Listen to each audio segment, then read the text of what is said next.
नमस्कार, आप देख रहे हैं न्यूज़ वन इंडिया। मैं हूं आपके साथ पंकज यादव। करते हैं बुलेटिन की शुरुआत, जहां पर सीएम योगी का प्रयागराज का दौरा। सुबह 11 बजे महाकुंभ में पहुंचेंगे सीएम योगी। उपराष्ट्रपति जगदीप धनखड़ का करेंगे स्वागत। उपराष्ट्रपति के साथ महाकुंभ से जुड़े कार्यक्रमों में होंगे शामिल। सीएम योगी सतुआ बाबा आश्रम के शिविर का करेंगे दौरा। सेक्टर 5 स्थित भारत सेवाश्रम शिविर का भी करेंगे दौरा। मेला सर्किट हाउस में हेड्स ऑफ मिशन के प्रतिनिधियों से करेंगे भेंट। सीएम योगी शाम 5 बजे यहाँ पर 6:55 पर प्रयागराज से लखनऊ के लिए रवाना होंगे। तो बड़ी खबर आपको बता रहे, जहां पर आज उपराष्ट्रपति के साथ महाकुंभ से जुड़े कार्यक्रमों में शामिल होंगे मुख्यमंत्री योगी आदित्यनाथ। और साथ ही आपको बता दें कि तमाम ऐसे कार्यक्रम जिनमें शिरकत करेंगे। वहीं आपको बता दें कि सेक्टर 5 स्थित भारत सेवा श्रम शिविर का भी दौरा यहाँ पर करेंगे। इसके साथ ही मेला सर्किट हाउस में हेड्स ऑफ मिशन के प्रतिनिधियों से भेंट भी करेंगे।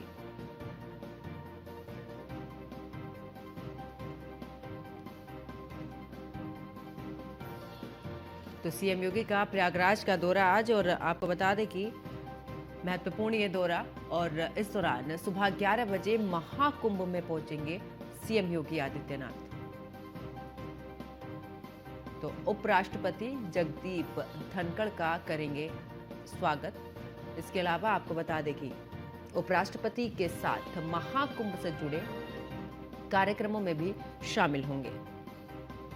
तो सीएम योगी सतुआ बाबा आश्रम के शिविर का करेंगे दौरा। तो सेक्टर 5 स्थित भारत सेवा श्रम शिविर का भी दौरा करेंगे। तो मेला सर्किट हाउस में हेड्स ऑफ मिशन के प्रतिनिधियों से भेंट भी करेंगे। तो सीएम योगी शाम 6:55 पर प्रयागराज से लखनऊ के लिए रवाना होंगे। तो सीएम योगी का आज प्रयागराज का दौरा।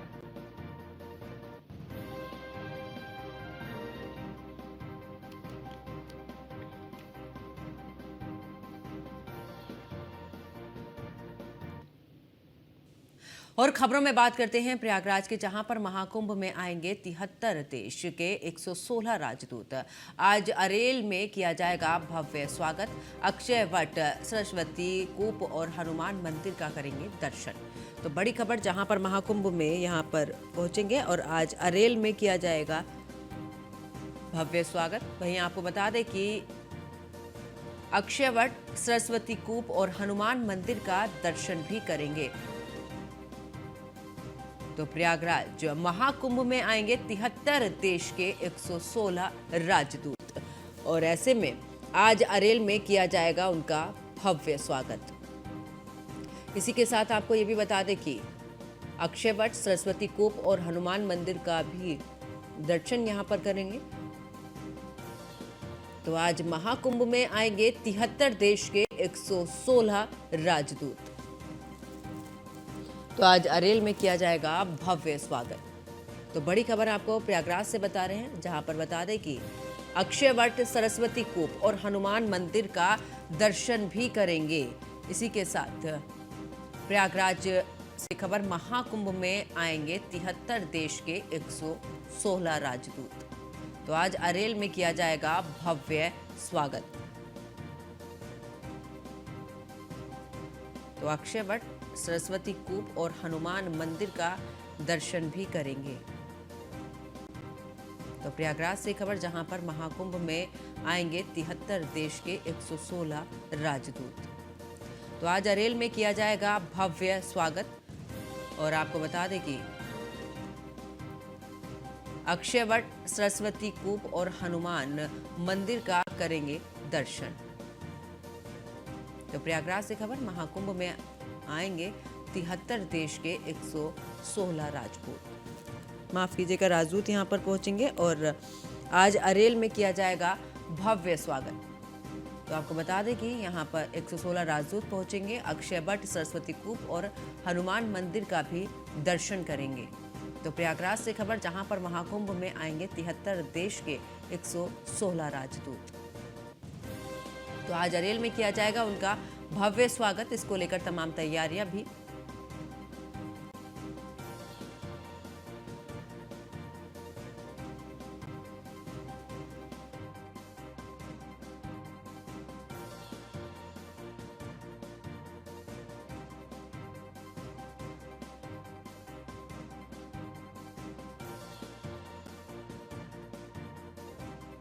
आपको बता दें कि अक्षय वट, सरस्वती कूप और हनुमान मंदिर का दर्शन भी करेंगे।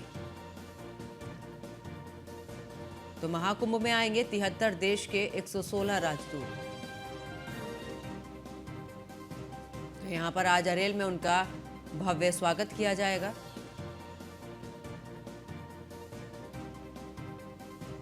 अक्षय वट, सरस्वती कूप और हनुमान मंदिर का दर्शन भी करेंगे। तो जिस तरीके से प्रयागराज में महाकुंभ का भव्य और दिव्य आयोजन, ऐसे में दूसरे देशों के राजदूत भी यहां पर पहुंच रहे हैं और ऐसे में सनातन धर्म को लेकर यहां पर एक अलग ही छवि नजर आएगी।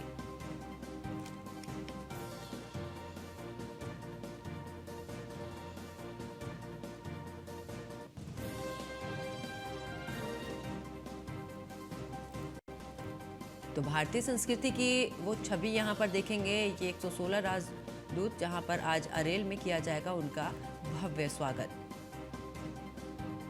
तो अक्षय वट, सरस्वती कूप और हनुमान मंदिर का दर्शन भी करेंगे। तो महाकुंभ में आएंगे 73 देश के 116 राजदूत।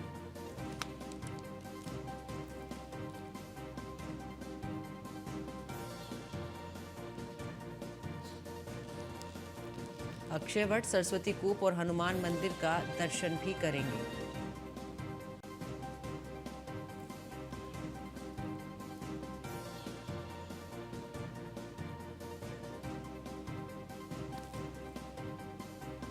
तो आज अरेल में किया जाएगा इनका भव्य स्वागत और इसको लेकर तमाम तैयारियां वहां पर की गई।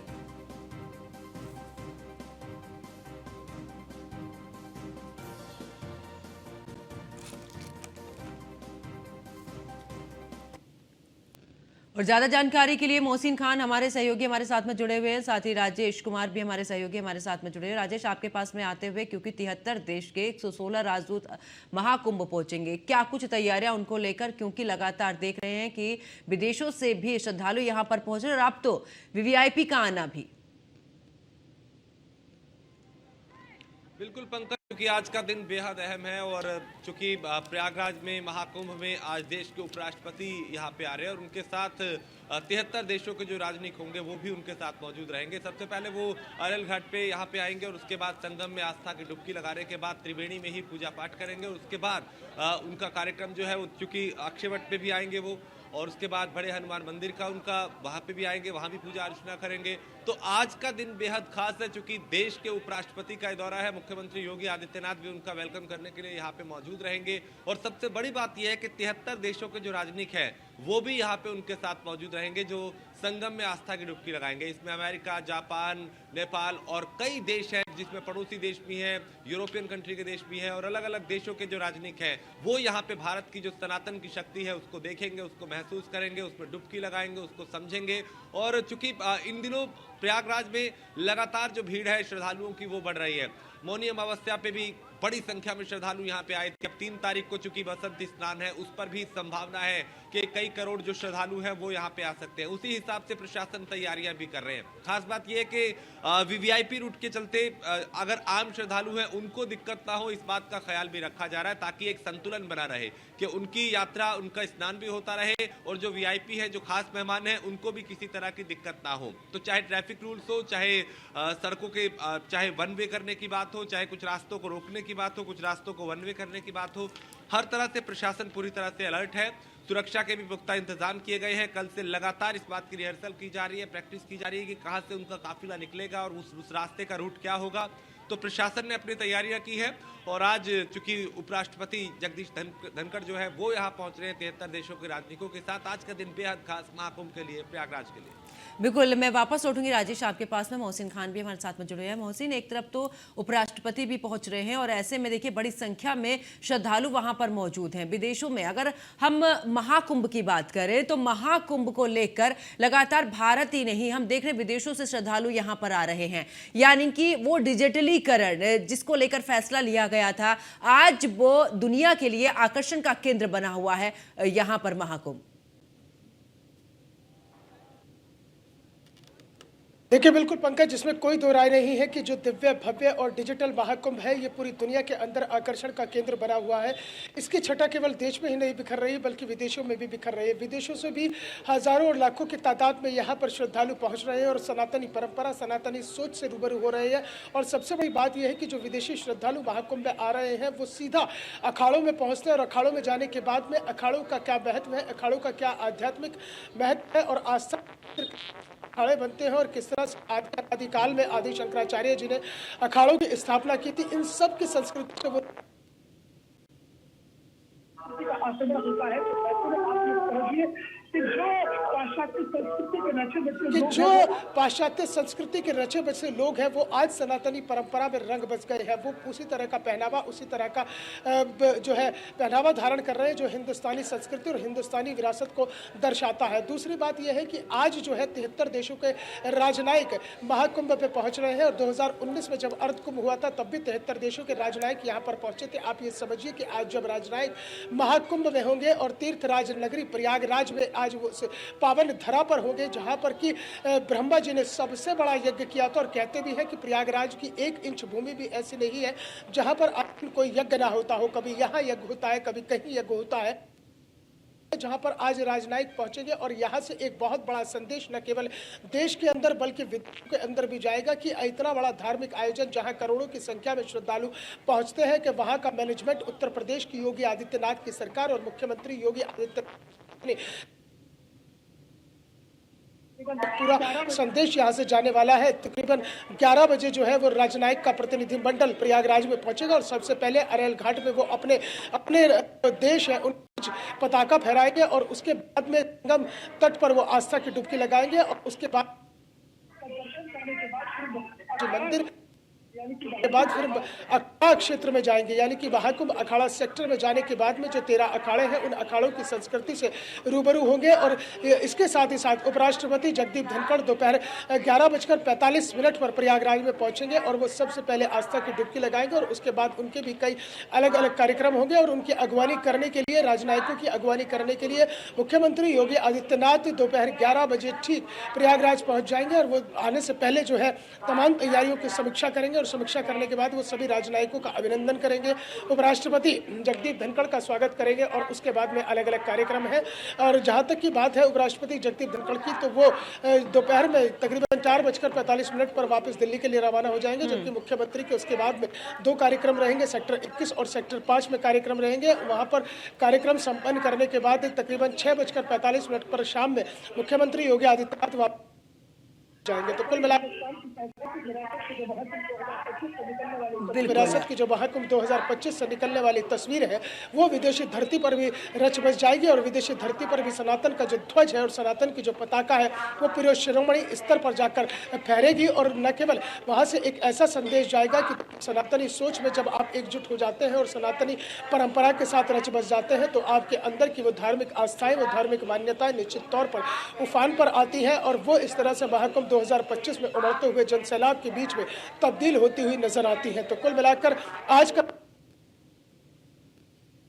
2 चीजें हैं। देखिए, आज बजट भी आ रहा है और अर्थव्यवस्था के का आधुनिक संगम है, उसकी तस्वीरें जो है वो न्यूज़ 1 इंडिया पर लगातार रहेंगी। हम अर्थव्यवस्था से भी जुड़ेंगे, आस्था, अध्यात्म और आधुनिकता से भी जुड़ेंगे महाकुंभ से। बिल्कुल, वापस लौटेंगे मोहसिन आपके पास में। और राजेश, क्योंकि बसंत पंचमी पर अब क्योंकि अमृत स्नान होगा, लेकिन उससे पहले तैयारियों की बात करें तो जो तैयारियां हैं वो बड़े ही युद्ध स्तर पर चल रही हैं। बीते स्नान से यहाँ पर इस तरीके की कोई घटना ना घटे, इसका भी खासा ख्याल रखा जा रहा है और तमाम ऐसे अधिकारी हैं जिनको भी जिम्मेदारी यहां पर सौंपी गई है। तो कुल मिलाकर अगर यहां पर बात करें कि अब ज्यादा समय नहीं बचा है, अभी वहां पर क्या श्रद्धालु उतनी ही बड़ी संख्या में वहां पर पहुंच रहे हैं क्या? बिल्कुल पंकज, देखिए श्रद्धालुओं के उत्साह में किसी तरह की कोई कमी हमें नजर नहीं आई, क्योंकि घाटों पे जब भी हम जाते हैं तो घाट पे पांव तक रखने की जगह नहीं होती। इतनी बड़ी संख्या में श्रद्धालु वहाँ पे स्नान करते हुए नजर आते हैं, इंतजार करते हुए नजर आते हैं, क्योंकि अब 3 तारीख का स्नान है और उसको लेके प्रशासन ने कुछ बदलाव भी किए, कुछ तैयारियां ऐसी की ताकि श्रद्धालुओं को दिक्कत ना हो। क्योंकि 29 तारीख को मौनी अमावस्या की रात को एक दुखद हादसा हुआ था जिसमें कई लोगों की जान गई थी, कई लोग घायल हुए थे। उससे सबक लेते हुए प्रशासन ने कुछ जरूरी कदम भी उठाए। खासकर घाट के आसपास अब किसी को ऐसी व्यवस्था नहीं है कि वो वहां पे सो जाए, वो वहां पे रहने लगे। तुरंत स्नान के बाद वहां पे अनाउंसमेंट किया जा रहा है कि आप तुरंत जो है स्नान के बाद आप अपने गंतव्य की ओर रवाना हो, घाट के आसपास बैठे ना। क्योंकि पिछली बार यही कमी और यही गलती शायद प्रशासन से हुई थी कि स्नान के लिए लोग बड़ी संख्या में पहले से आके वहां पे जम गए थे और स्नान के बाद भी कुछ लोग वहां पे रुकने लगे थे। हालात ऐसे हुए कि जरा सा धक्का लगा तो फिर वहां पे हालात बिगड़ गए थे। उससे सबक लेते हुए प्रशासन ने अगले स्नान के लिए कुछ तैयारियां की है। लगातार घाट पे जो आला अधिकारी हैं वो निरीक्षण कर रहे हैं, चाहे डीजीपी हो, चाहे मुख्य सचिव हो, चाहे मेला विकास प्राधिकरण के जो प्रमुख सचिव हैं वो हो। लगातार वहां पे सफाई का, सुरक्षा का और तमाम दूसरे पहलुओं को ध्यान में रखते हुए व्यवस्थाओं को बेहतर किया जा रहा है ताकि अब जो स्नान होगा 3 तारीख को बसंत का, उस पर किसी तरह की कोई लापरवाही ना हो, कोई चूक ना हो। और इसको लेकर प्रशासन भी पूरी तरह से तैयार है। श्रद्धालुओं की बात करें तो देखिए, देश विदेश से, प्रदेश से बड़ी संख्या में श्रद्धालु यहाँ पे आ रहे हैं। और अभी मैं अगर आपको तस्वीर दिखाऊं तो विनीत जरा तस्वीर दिखाइए। आप इस तरफ देखेंगे जब तो आपको सिर्फ और सिर्फ पैदल चलते हुए श्रद्धालु जो है वो नजर आएंगे। और हालांकि जिस तरह की भीड़ मौनी अमावस्या पे थी उस तरह का अभी भीड़ जो है वो नहीं दिखाई दे रहा, लेकिन संभावना है कि आज शाम होते होते या कल ये भीड़ एक बार फिर बढ़ने लगेगी। हालांकि ये सड़कें जरूर यहाँ खाली है चूंकि ये मार्ग है और कई रास्तों को वन वे किया गया है जहां से सिर्फ आप जा सकते हैं या फिर आ सकते हैं। रूट डाइवर्ट किए गए हैं, इस वजह से भी कुछ भीड़ सड़कों पे कम दिखाई दे रही है। लेकिन बाहर से आने के जो रास्ते हैं घाटों पे, वो लोग सीधा घाट पे पहुंच रहे हैं। और घाट का नजारा ऐसा है कि वहां पे जहां तक नजर जाती है वहां सिर्फ और सिर्फ लोग ही लोग नजर आते हैं। बिल्कुल राजेश, मैं आपके पास में वापस लौटूंगी और हमारे सहयोगी पवन पटेल भी हमारे साथ में लाइव जुड़ चुके हैं। पवन, अगर बात करें, क्योंकि महाकुंभ अब पूरे तरीके से आकर्षण का केंद्र बन चुका है, आज राजनयिक भी यहां पर आएंगे, उपराष्ट्रपति भी यहां पर आएंगे, कुल मिलाकर अब क्योंकि बसंत पंचमी पर अमृत स्नान भी है तो यहां पर तैयारियां भी चरम पर चल रही। मुख्यमंत्री भी यहां पर मौजूद रहेंगे, यानी कि एक तरफ जहां पर श्रद्धा का यहां पर सैलाब उमड़ रहा है तो दूसरी तरफ आकर्षण का केंद्र बना हुआ है महाकुंभ। बिल्कुल पंकज, देखिए प्रयागराज में महाकुंभ की शुरुआत बीते 13 जनवरी को पौष पूर्णिमा स्नान पर्व के साथ हुई है। जबकि प्रयागराज की तस्वीरें हमेशा से पूरे विश्व को अपनी ओर आकर्षित करती हैं, क्योंकि प्रयागराज में तमाम वो तस्वीरें लोगों के लिए हमेशा से आकर्षण का केंद्र रही है। चाहे वो प्रमुख त्योहारों की बात करें या महाकुंभ की बात करें या प्रयागराज के संगम तट की बात करें, क्योंकि बीते 13 जनवरी से महाकुंभ की शुरुआत होने के साथ साथ दुनिया के कोने कोने से किस तरीके से श्रद्धालुओं का आगमन हो रहा है, वो तस्वीरें लगातार लोगों के लिए आकर्षण का केंद्र बनी हुई है। क्योंकि जिस तरीके से लगातार श्रद्धालुओं का जो आगमन है, श्रद्धालुओं का जो संख्या है, आपको वो तस्वीरें देखने को मिल रही है कि किस तरीके से प्रयागराज की ख्याति पूरे विश्व में और लगातार श्रद्धालु प्रयागराज के संगम तट पर आ रहे हैं। अगर हम आंकड़ों की बात करें तो इस समय करीब 30 करोड़ से अधिक श्रद्धालु गंगा यमुना अदृश्य त्रिवेणी के संगम तट सहित विभिन्न स्नान घाटों पर संगम में स्नान कर चुके हैं, पवित्र गंगा में स्नान कर चुके हैं। लगातार श्रद्धालुओं का जो आगमन है, जो आस्था का जन सैलाब है, वो भी आपको देखने को मिलेगा। ऐसे में हम ये कह सकते हैं कि ये तस्वीरें प्रयागराज की अलौकिक तस्वीरें हैं। अगर हम बीते दिनों की चर्चा करें तो प्रयागराज की तस्वीरें इसलिए भी अहम और खास होती है, जब मौनी अमावस्या स्नान पर्व पर तो श्रद्धालु लगातार चलते हुए नजर आ रहे थे, तो उस दौरान भी हमने वो तस्वीरें देखी जो प्रयागराज में गंगा यमुना जल तहजीब की मिसाल को पेश करती हुई नजर आई। जब श्रद्धालुओं को भीड़ के उनको आराम देने के लिए, उनको व्यवस्थाएं देने के लिए मंदिरों के, मस्जिदों के दरवाजे खोले गए, जहां पर मस्जिदों में हजारों की संख्या में श्रद्धालुओं ने रात्रि विश्राम किया और सुरक्षित अपने गंतव्य की ओर जा सके हैं। तो यही वो खास तस्वीरें हैं जो प्रयागराज की अलौकिक को, प्रयागराज की ख्याति को, गंगा जमुनी तहजीब को, पूरे विश्व को अपनी ओर आकर्षित करती हुई नजर आ रही है। और लगातार तस्वीरें ये दिखा रही है कि महाकुंभ में जिस तरीके से व्यवस्थाएं हैं, दिव्यता है, भव्यता है, नव्यता है, सुरक्षा है, स्वच्छता है, इसको देखने के लिए देश भर के विदेशों से लोग लगातार प्रयागराज के संगम तट पर आ रहे हैं। और आज 116 देशों के राजनयिक भी प्रयागराज में होंगे, उपराष्ट्रपति भी प्रयागराज में होंगे, प्रदेश के मुख्यमंत्री भी प्रयागराज में होंगे। लगातार जो तैयारियां है वो देखने को मिल रही है, तमाम व्यवस्थाएं हैं वो देखने को मिल रही है, क्योंकि आगामी 3 फरवरी को अमृत स्नान पर्व है, जिसमें करोड़ों श्रद्धालुओं के आने की संभावना, तो ऐसे में प्रशासन द्वारा तमाम वो व्यवस्थाएं चुस्त दुरुस्त की गई है ताकि श्रद्धालुओं को किसी भी तरह की कोई परेशानी ना हो। ऐसे में लगातार श्रद्धालु प्रयागराज के संगम तट की ओर आते हुए नजर आ रहे हैं, जबकि करीब 11 बजे के आसपास प्रदेश के मुख्यमंत्री योगी आदित्यनाथ प्रयागराज पहुंचेंगे, जहां पर वो उपराष्ट्रपति के साथ संगम तट पर जाएंगे, संगम में आस्था की डुबकी लगाएंगे। प्रयागराज के महाकुंभ से तमाम स्थानों पर उपराष्ट्रपति के साथ सीएम योगी आदित्यनाथ भी शामिल होंगे। तो ऐसे में जो तस्वीरें हैं वो साफ तौर पर दिखा रही हैं कि प्रयागराज की ख्याति, प्रयागराज की अलौकिक तस्वीरों में पूरा विश्व किस तरीके से शामिल होने के लिए इस अलौकिक छटा में अपने आप को शामिल करने के साथ इस तस्वीरों को साझा करने के लिए लालायित नजर आ रहा है। और ये तस्वीरें साफ तौर पर दिखा रही है कि महाकुंभ की दिव्यता भव्यता को किस तरीके से पूरा देश निहार रहा है, किस तरीके से इस आस्था का, आधुनिकता का, अर्थव्यवस्था के इस महासंगम में, महाकुंभ में देश दुनिया के लोग आकर शामिल होना चाहते हैं। बिल्कुल पवन, मैं वापस लौटूंगी और मोहसिन का रुख करते हैं। मोहसिन, क्योंकि अब देख रहे हैं कि देखिए अब धीरे धीरे जैसे दिन बढ़ते जा रहे हैं वैसे ही आंकड़े इतने ज्यादा बढ़ते जा रहे हैं। जिस हम 40 करोड़ से ऊपर की हम बात कर रहे थे, लगता है कि आंकड़ा और भी ऊपर जाने वाला है। और ऐसे में मोहसिन, क्योंकि बहुत समय से आप वहीं पर मौजूद है, पूरी न्यूज़ वन इंडिया की टीम वहां पर काफी लंबे समय से मौजूद है, पल पल की अपडेट आप सभी सहयोगी यहां तक पहुंचा रहे हैं। मोहसिन, क्योंकि अब हम देख रहे हैं कि अब जो लोगों की संख्या है वो तो बढ़ रही है, लेकिन हम दूसरी तरफ देख रहे हैं कि देखिए सनातन की वो छवि भारत ही नहीं दूसरे देशों से जो श्रद्धालु आ रहे हैं वो खाली यहां पर भारतीय संस्कृति को देखने नहीं आ रहे, वो उसमें पूरी तरीके से रंगते हुए नजर आ रहे हैं।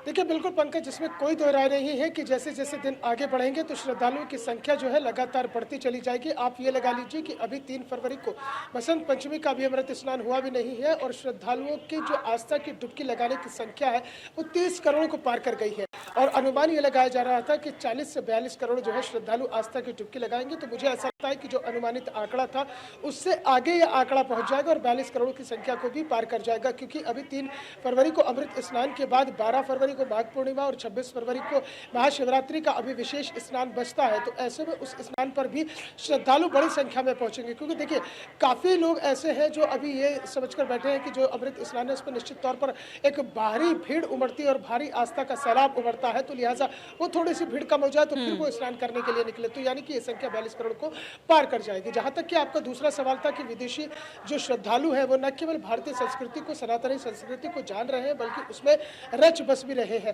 तो बिल्कुल जाहिर तौर पर पंकज, मैंने कई जगह ऐसी न्यूज़ कवर की है सेक्टर 16 में जहां पर आश्रम बने हुए, जहां विदेशी श्रद्धालु न केवल यहाँ सनातनी सोच को, सनातनी परंपरा को समझ रहे हैं बल्कि उसे अपना भी रहे हैं। फ्रांस से आई जोराबाई अचानक से जो है तुलसीदास बन जाती है। इसके अलावा जो Russia, Argentina, Australia, America, Japan, रूस, ये ऐसे देश हैं जहाँ से काफ़ी बड़ी संख्या में श्रद्धालु पहुँच रहे हैं और वो यहाँ पर आकर उनकी ज़बान पर ना कोई इंग्लिश की कोई सेंटेंस है, ना कोई इंग्लिश की कोई पोएम है, उनकी ज़बान पर अगर कुछ है तो वो हरे रामा हरे कृष्णा है, जय श्री राम है, हर हर महादेव है। तो एक बड़ा बदलाव है, ये एक बड़ी सोच है, ये एक बड़ा परिवर्तन है सनातनी शक्ति को लिए, क्योंकि महाकुंभ ने न केवल दिव्यता और भव्यता के दर्शन कराए हैं बल्कि सनातनी शक्ति का भी एहसास करा दिया। और उसी सनातनी शक्ति के चलते जो है विदेश के श्रद्धालु जो है वो आज सनातन परंपरा में खुद को समाहित कर रहे हैं और खुद को उसके साथ जोड़ रहे हैं। तो ये एक बहुत बड़ी हिंदुस्तान की जो वसुधैव कुटुंबकम से लेकर जो हिंदुस्तान के अंदर, जो भारतवर्ष के अंदर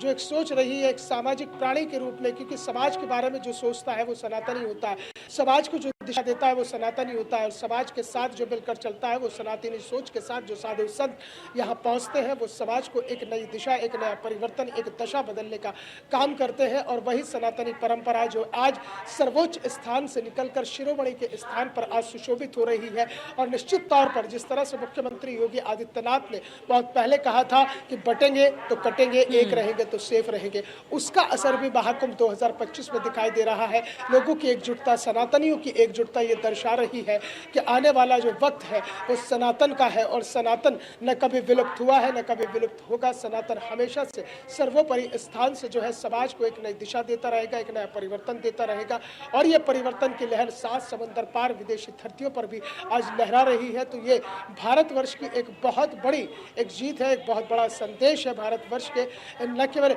देश के राज्यों के लिए बल्कि विदेशों के लिए भी। आज समझना होगा हमारे भारतवर्ष के लोगों को कि आप सोचिए कि जब आपकी संस्कृति में आकर हमारे दूसरे देशों के लोग पूरे रच बस रहे हैं तो फिर हम अपनी संस्कृति को क्यों ना आगे लेकर जाए। देखिए पंकज, एक चीज और है, आधुनिकता बहुत बड़ी चीज है, आपको आधुनिकता की तरफ बढ़ना चाहिए, लेकिन अगर आधुनिकता के साथ संस्कारों का समागम हो जाए तो फिर आप समझ लीजिए कि जिए कि सोने पर सुहागा होगा। इसलिए तमाम जो धर्माचार्य है, महात्मा है, वो लगातार कह रहे हैं देखिए भाई आपको रील बनानी है, आप रील बनाइए, आपको फेमस होना फेमस होइए, लेकिन कम से कम इस रील बनाने के चक्कर में, फेमस होने के चक्कर में आप देश को बदनाम न करें, आप देश का नाम बदनाम न करें, आप कोई ऐसा काम न करें जिससे कि भारतवर्ष की छवि किसी दूसरे रूप में जाए। तो यहाँ ऐसे में ज़रूरी यह है कि आप इस महाकुंभ के अंदर इन रील्स और मीम्स से हटकर आप सनातन परंपरा को जानें, आप सनातन को समझें, आप अखाड़ों के महत्व को समझें, आप अखाड़ों के आध्यात्म और आस्था के महत्व को समझें। जो आस्था का महत्व और आध्यात्म के रास्ते पर चलकर जो अखाड़ों की परंपरा को आदि शंकराचार्य जी ने शुरू किया था, उन अखाड़ों में जब शस्त्र और शास्त्र दिए गए थे और दोनों में निपुण होने की जो एक महारत हासिल हुई थी साधु संतों को, क्योंकि जब जब धर्म की हानि होगी तो यही अखाड़े आगे आएंगे, और जब अगर वक्त पड़ा तो जो ये शास्त्र समझने वाले साधु संत हैं, शास्त्र से समाज को एक दिशा देने वाले साधु संत हैं, तो अगर धर्म पर कोई आँच आएगी तो फिर ये शस्त्र उठाना भी जानते हैं, ये एक हाथ में माला रखते हैं तो दूसरे हाथ में भाला भी रखते हैं। तो यही आज के युवाओं को समझना होगा, यही आज के युवाओं को एक सोच अपनी बदलनी होगी। हालांकि महाकुंभ में एक हम बहुत बड़ा परिवर्तन देख रहे हैं कि यहाँ पर युवा जो है वो काफ़ी संख्या में पहुँच रहे हैं, लेकिन कुछ युवा ऐसे भी हैं कि जो केवल रील और मीम्स में अटक कर रह गए हैं। तो हम तो यही कहते हैं, क्योंकि हम भी लगातार आध्यात्म से जुड़ी हुई, आस्था से जुड़ी हुई और अखाड़ों से जुड़ी हुई तमाम उस संस्कृति को न्यूज़ वन इंडिया के आस्था के महाकुंभ से अपने दर्शकों तक पहुंचा रहे हैं, ताकि आने वाली नई पीढ़ियां जो है आस्था और अध्यात्म के इस समागम को समझ सके और महाकुंभ के महत्व को समझ सके कि आखिरकार महाकुंभ की शुरुआत कब हुई थी, कुंभ का अर्थ क्या और होता देखिए है, इतने समय के बाद इतना अच्छा मुहूर्त, 144 साल और उसके बाद आखिरकार इस महाकुंभ का भव्य और दिव्य आयोजन वाकई में ही आने वाली पीढ़ी के लिए ये एक यादगार पल भी रहेगा, और साथ ही उनके लिए भी ये एक समय रहेगा कि देखिए उस समय पर इतना भव्य और दिव्य आयोजन यहाँ पर हुआ। तो वापस लौटूंगी मोहसिन आपके पास में, राजेश, क्योंकि भारत में हमने देखा है कि अगर बोले तो कुछ ही दूरी पर जाकर परिधान बदल जाता है, भाषा बदल जाती है, और अब देखिए अगर हम महाकुंभ की इस दौरान बात करें, अनेकता में एकता का संदेश, चाहे भारत में तमाम तरीके के परिधानों की बात करें, अपनी अपनी संस्कृति की बात करें, क्योंकि समय समय पर हमने देखा है, जगह जगह पर देखा है कि पानी बदलता है, भाषा बदलती है, लेकिन इस महाकुंभ में ना तो कोई भेदभाव है, और यहां पर बड़ी संख्या में लोगों का पहुंचना, भारत के कोने कोने से पहुंचना, और महाकुंभ में वो छवि दिखनी के देखिए भारत में अलग अलग जगह पर किस तरीके के परिधान है, कैसी भाषा बोली जाती है, लोगों में अनेकता में एकता का संदेश ये महाकुंभ है। पंकज, इसमें कोई शक नहीं, कोई दो राय नहीं, और ऐसे कई मौके आते हैं जब, चूंकि देखिए हम यहाँ जब लोगों के बीच जाते हैं, घाट पे जाते हैं, संगम पे जाते हैं, लोगों के बीच जाते हैं, तो हमें महाराष्ट्र के, बंगाल के, उसके अलावा पंजाब के, राजस्थान के, कर्नाटक के, तमिलनाडु के, अलग अलग प्रदेशों के जो लोग हैं वो मिलते हैं। कई बार हमें उनकी भाषा समझ नहीं आती, लेकिन हम उनके इमोशंस को समझते हैं, हम उनकी भावनाओं को समझते हैं, हम उनकी श्रद्धा को समझते हैं, हम उनकी आस्था को समझते हैं। और सनातन चूंकि सबको समावेश करने वाला है, सनातन सबको अपने भीतर समाने वाला है, सनातन के अंदर इतनी शक्ति है कि वो अगर कोई यात्रा है उसमें अगर वो भक्ति मिल जाए तो फिर वो तीर्थ यात्रा बन जाती है। तो सनातन अपने भीतर बहुत कुछ समेटे हुए है, और उसको समझने के लिए ही दुनिया भर से श्रद्धालु यहाँ पे आ रहे हैं, ना सिर्फ भारत से बल्कि दुनिया के अलग अलग देशों से जो विदेशी श्रद्धालु हैं वो भी यहाँ पे आ रहे हैं, और वो सनातन को समझ रहे हैं, क्योंकि वो भी अट्रैक्ट हो रहे हैं, वो भी आकर्षित हो रहे हैं इस संस्कृति के प्रति, इस धर्म के प्रति, इस सनातन के प्रति, कि आखिर कैसे इतनी बड़ी संख्या में, जिसमें दुनिया के कई देशों की जनसंख्या के बराबर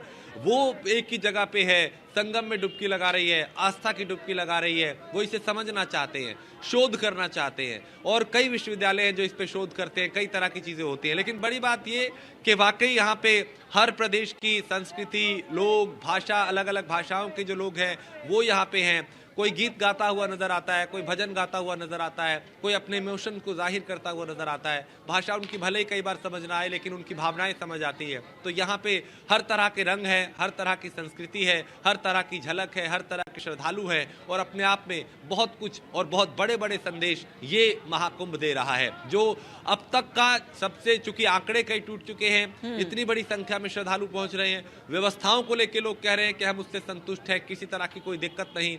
आप सोचिए पंकज, अगर घर में कोई शादी विवाह भी हो तो उसमें भी कमियां रह जाती हैं, उसमें भी कोई ना कोई रिश्तेदार कई तरह की कमियां निकाल के चला जाता है, लेकिन ये इतना बड़ा एक आयोजन है जिसको दुनिया देख रही है।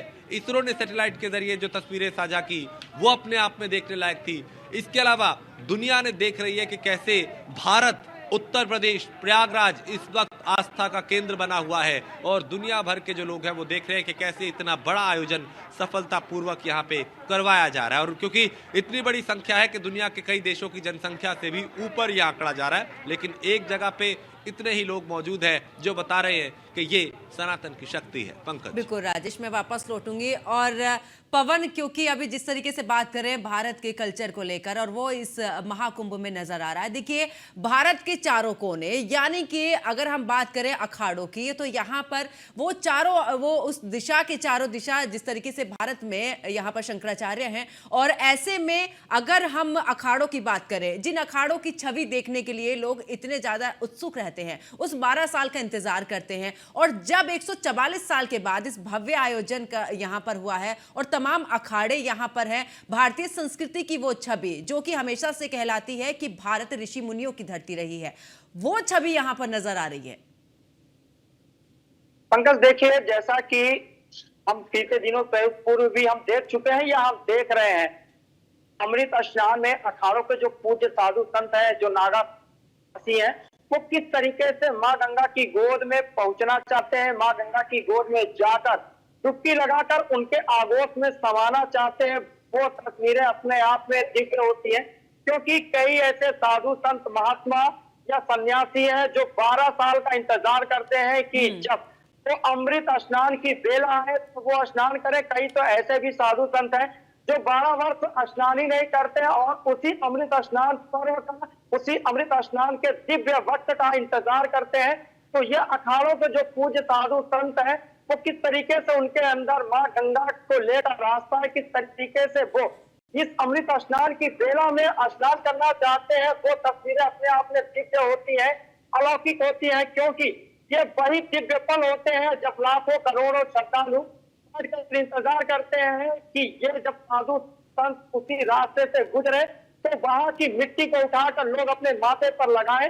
ये सनातन की असली पहचान होती है, और वो साधु संतों के प्रति उनकी जो श्रद्धा है वो देखने को मिलती है। और अखाड़ों के साधु संत इस अमृत स्नान बेला का किस बेसब्री से इंतजार करते हैं, वो तस्वीरें भी हम देखते हैं। क्योंकि अगर हम बीते दिनों की चर्चा करें तो जब प्रयागराज के इस महाकुंभ में भगदड़ की घटना होती है, लाखों करोड़ों श्रद्धालु पल के इंतजार में थे कि जब ये साधु संत इसी रास्ते से गुजरेंगे तो हम उसी मिट्टी को, उसी धूल को, उसी चरण रज को अपने माथे पर लगा के अपने आप को धन्य करेंगे। उसके बाद उसी पवित्र गंगा में आस्था की डुबकी लगाएंगे जहां पर ये साधु संत स्नान करेंगे। लेकिन घटना होने के बाद अखाड़ों द्वारा यह निर्णय लिया गया कि वो अपने समय में बदलाव करेंगे। हालांकि जब अखाड़ों के साधु संत वहां पर पहुंचे और सही वहां पर उन्होंने संगम में स्नान किया, तो जब लाखों करोड़ों श्रद्धालुओं ने संगम में फिर आस्था की डुबकी लगाई, और फिर से उसी पल का इंतजार एक बार फिर से लाखों करोड़ों श्रद्धालु करने के इंतजार में है। जब 3 फरवरी को वहां अमृत स्नान होगा और पूज्य साधु संत है, जब वो आस्था की डुबकी लगाने पहुंचेंगे तो श्रद्धालु उसी पल के इंतजार में रहते हैं। क्योंकि तस्वीरें हम देख रहे हैं कि किस तरीके से जो लाखों करोड़ों श्रद्धालु हैं वो एक दिन पूर्व ही आकर प्रयागराज के संगम तट के आसपास रात्रि विश्राम करते हैं। सुबह की उस पावन बेला का इंतजार करते हैं जब अखाड़ों के साधु संत संगम में आस्था की डुबकी लगाएंगे, फिर वो उस पल में शामिल होंगे। क्योंकि ये बहुत दिव्य ही पल माना जाता है। ये भी कहा जाता है कि कई साधु संत ऐसे भी हैं जो 12 साल स्नान नहीं करते और सिर्फ वो महाकुंभ में ही आकर स्नान करते हैं। उसके बाद वो पहाड़ों में, गुफाओं में, कंदराओं में जाकर जब करते हैं, तब करते हैं, तपस्या करते हैं। तो यही वो प्रयागराज की अलौकिक तस्वीरें हैं जिसमें शामिल होने के लिए देश विदेश के करोड़ों श्रद्धालु लगातार प्रयागराज के संगम तट पर पहुंच रहे हैं और उस पल का बेसब्री से इंतजार करते हैं जब अमृत स्नान की वो पावन बेला है, ताकि लोग उस अमृत बेला में स्नान कर मोक्ष की प्राप्ति करें। तो ये तस्वीरें ये साफ तौर पर दिखा रही हैं कि प्रयागराज में किस तरीके से आस्था का इस जन सैलाब को किस तरीके से व्यवस्थित तरीके से लाया जा रहा है, उनको स्नान कराया जा रहा है, उनको सुरक्षित अपने घरों तक, उनके गंतव्य तक पहुंचाया जा रहा है। क्योंकि वो तमाम तस्वीरें भी हम सब देख रहे हैं, चाहे हम रोडवेज बसों की बात करें, रेलवे की बात करें, पुलिस प्रशासन की बात करें। हमने वो तस्वीरें देखी हैं जब लोग पुलिस से डरते हुए नजर आते हैं, लेकिन ये वो तस्वीरें हैं जो प्रयागराज की अलौकिक तस्वीरें हैं, जहां पर पुलिसकर्मी लोगों को अपने कंधों पर बैठाकर ट्रेन में बैठाते हुए नजर आ रहे हैं, अपने कंधों पर बैठाकर उनके गंतव्य तक पहुंचाते हुए नजर आ रहे हैं। तमाम वो अलौकिक तस्वीरें हैं जो प्रयागराज की दिव्यता को, भव्यता को, नव्यता को पूरे विश्व पटल पर किस तरीके से प्रदर्शित कर रही है, ये अपने आप में खास है। हालांकि मौनी अमावस्या स्नान पर्व की घटना के बाद से यह कहा जा रहा था कि शायद श्रद्धालुओं के कहीं न कहीं कमी हो, लेकिन जो तस्वीरें हम देख रहे हैं निश्चित रूप से श्रद्धालुओं में किसी भी तरह का कोई डर नहीं है, कोई भय नहीं है, और वो तमाम व्यवस्थाएं हैं जो उत्तर प्रदेश सरकार द्वारा की गई है उससे वो पूरी तरीके से संतुष्ट नजर आ रहा है। और लगातार लाखों करोड़ों श्रद्धालु प्रयागराज के संगम में आस्था की डुबकी लगाने के लिए प्रयागराज की सड़कों पर लगातार आपको आते हुए नजर आएंगे। चाहे वो संगम घाट की बात करें या अन्य स्थानों की बात करें, तो आगामी 3 फरवरी को वसंत पंचमी के अमृत स्नान पर्व पर लाखों करोड़ों श्रद्धालु आस्था की डुबकी लगाएंगे। पंकज, बिल्कुल पवन, मैं वापस लौटूंगी आपके पास में। मोहसिन, क्योंकि भारतीय संस्कृति अपने आप में बहुत कुछ समेटे हुए है। अगर भारत को कहा जाता है ऋषि मुनियों की भूमि इसको, और देखा भी है, लेकिन अब जब बात हम करते हैं सनातन धर्म की, और ऐसे में हम देख रहे हैं कि देखिए शास्त्री नहीं शस्त्र में भी निपुण यहाँ पर भारतीय संस्कृति नजर आ रही है। जब अखाड़े निकलते हैं और वो शक्ति नजर आती है इस दौरान सनातन धर्म की, तो वाकई में एक अलग छवि यहां पर छोड़कर जाती है।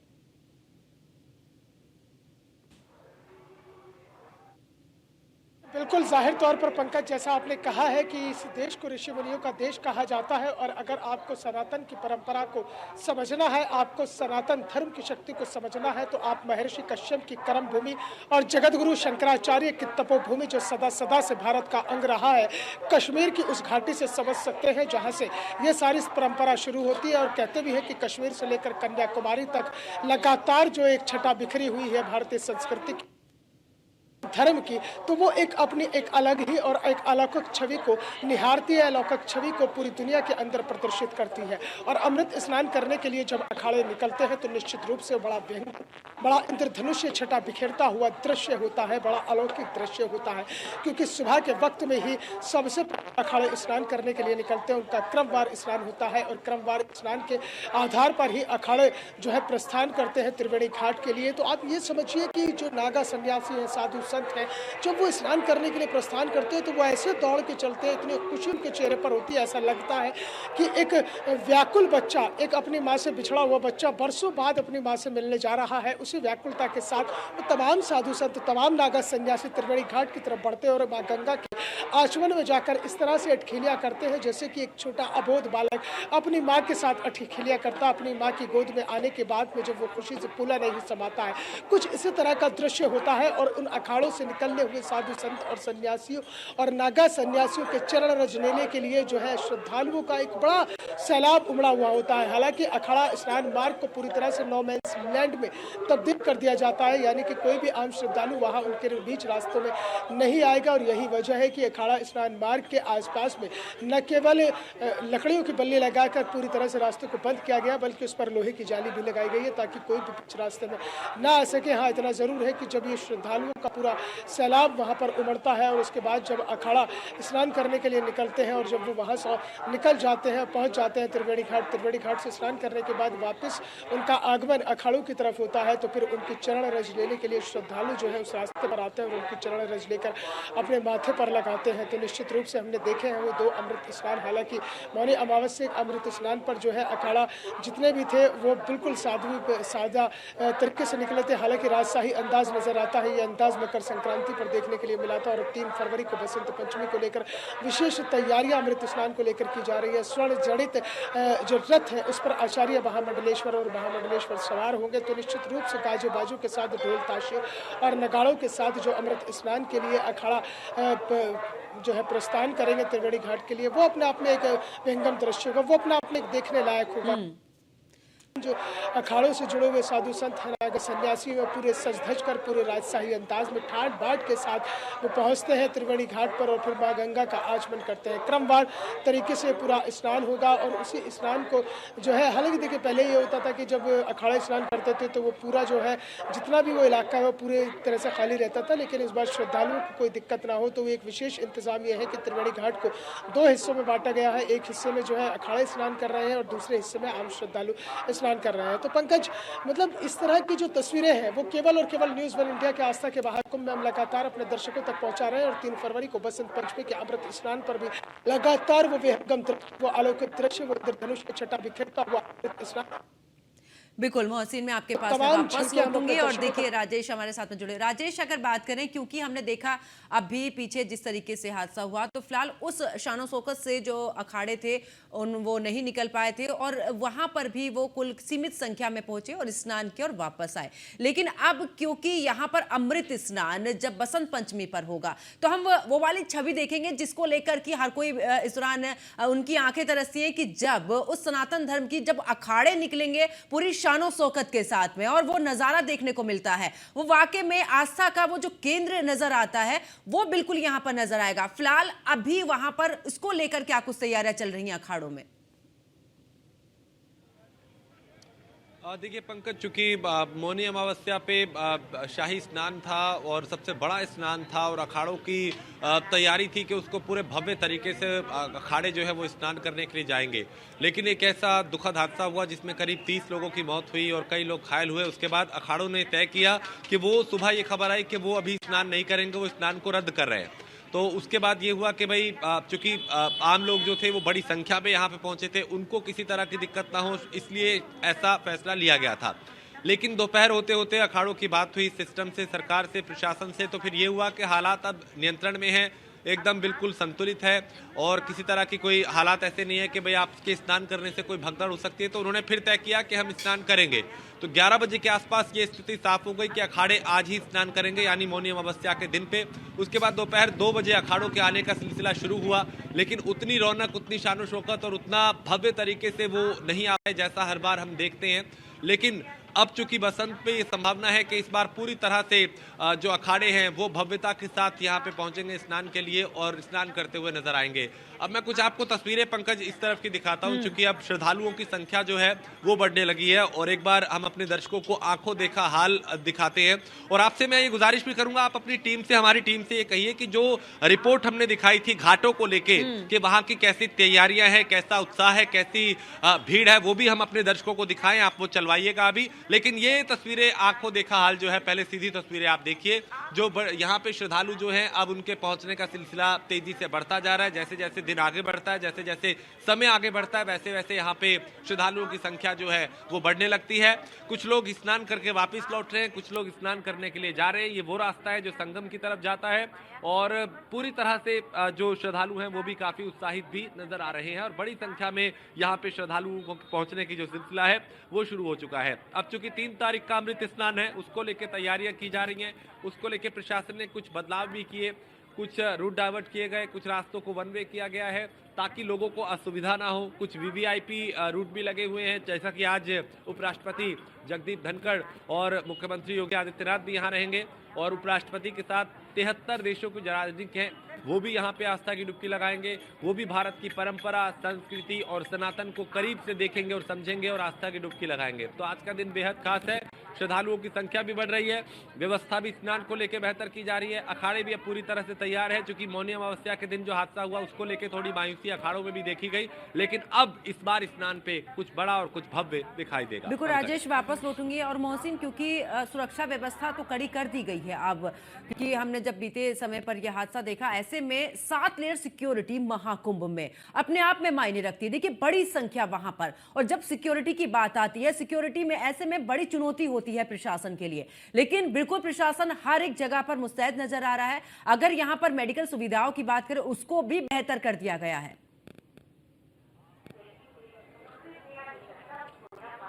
देखिए, निश्चित तौर पर इस महाकुंभ 2025 में जो है मुख्यमंत्री योगी आदित्यनाथ हर एक पहलू के खुद से बारीकी से जांच कर रहे हैं, हर एक चीज़ के खुद मॉनिटरिंग कर रहे हैं और लगातार अधिकारियों को दिशा निर्देश दे रहे हैं। मुख्यमंत्री योगी आदित्यनाथ की आप गंभीरता को इस बात से समझिएगा कि जब भी कोई अमृत स्नान होता है या कोई बड़ा आयोजन होता है या किसी वीवीआईपी मूवमेंट होता है, तो मुख्यमंत्री योगी आदित्यनाथ खुद से प्रयागराज पहुँचते हैं। प्रयागराज पहुँचने के बाद तमाम व्यवस्थाओं की न केवल समीक्षा करते हैं, बल्कि कहीं कमी बेशी दिखाई देने पर उसके लिए अधिकारियों को दिशा निर्देश भी देते हैं। और यही वजह है कि महाकुंभ 2025 सुरक्षा, चिकित्सा और स्वच्छता, इन 3 आधारों पर अगर देखते हैं तो उन कसौटियों पर पूरी तरह से खरा उतरता हुआ नजर आता है। सुरक्षा के लिहाज से 7 लेयर सिक्योरिटी प्लान है, जल, नभ, थल, तीनों ही जगह से जो है पूरे महाकुंभ की निगरानी की जा रही है।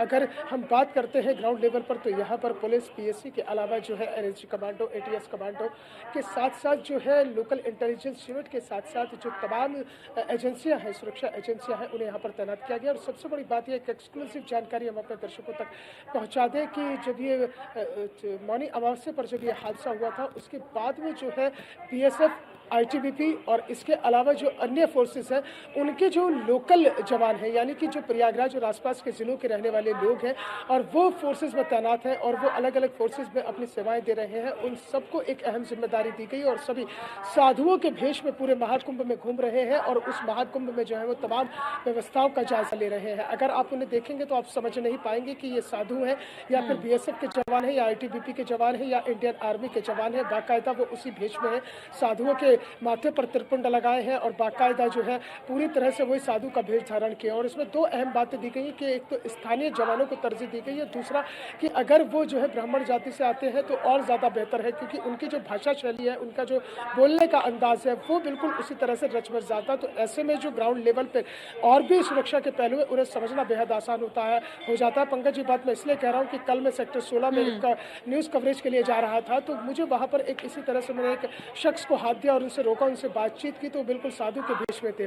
बाद में उनसे बातचीत चलती रही तो मैंने उनसे ऐसे जिक्र कर दिया कि आप कौन से आश्रम से, कौन से अखाड़े से, तो वो बोले कि मैं आपको किस अखाड़े से लगता हूँ। तो पंकज जी, हमारा थोड़ा सा एक एक्सपीरियंस है। मैंने कहा कि मुझे आप जो है किसी फोर्स के अखाड़े से लगते हैं। तो बोले कि आप सही कह रहे हैं कि मैं बीएसएफ में हूँ और चूंकि मैं प्रयागराज का रहने वाला हूँ, तो इसलिए मुझे ये तैनाती दी गई है कि जो यहाँ पर अगर छोटी मोटी घटनाएं किसी तरह की हो रही है तो उन पर लगाम लगाई जा सके। ये तो सुरक्षा का पहलू रहा। चिकित्सा का जहाँ तक आपने जिक्र किया है, तो 350 से ज़्यादा जो बेड है जो बिल्कुल अलर्ट मोड पर रखे गए हैं, जिसमें इमरजेंसी सेवाएं पूरी तरह से बहाल है और लगातार 24/7 राउंड द क्लॉक इमरजेंसी सेवाएं हैं। ओपीडी सेवाएं लगातार 24 घंटे चलती रहेंगी। स्पेशलिस्ट डॉक्टर की जो फौज है वो पूरी तरह से महाकुंभ के इस केंद्रीय अस्पताल में जो मेला परिसर में बना है, वहाँ पर उन्हें तैनाती दे दी गई है। इसके अलावा जो सरकारी अस्पताल है, स्वरूप रानी अस्पताल है, वहाँ पर भी जो स्पेशलिस्ट डॉक्टर है उनकी टीम को लगाया गया, ताकि अगर किसी तरह की कोई दिक्कत आती है तो फौरन ही उस पर क्विक रेस्पॉन्स दिया जा सके। जैसा क्विक रेस्पॉन्स मौनी अमावस्या पर हुआ था, ग्रीन कॉरिडोर बनाकर जिस तरह से एम्बुलेंस ने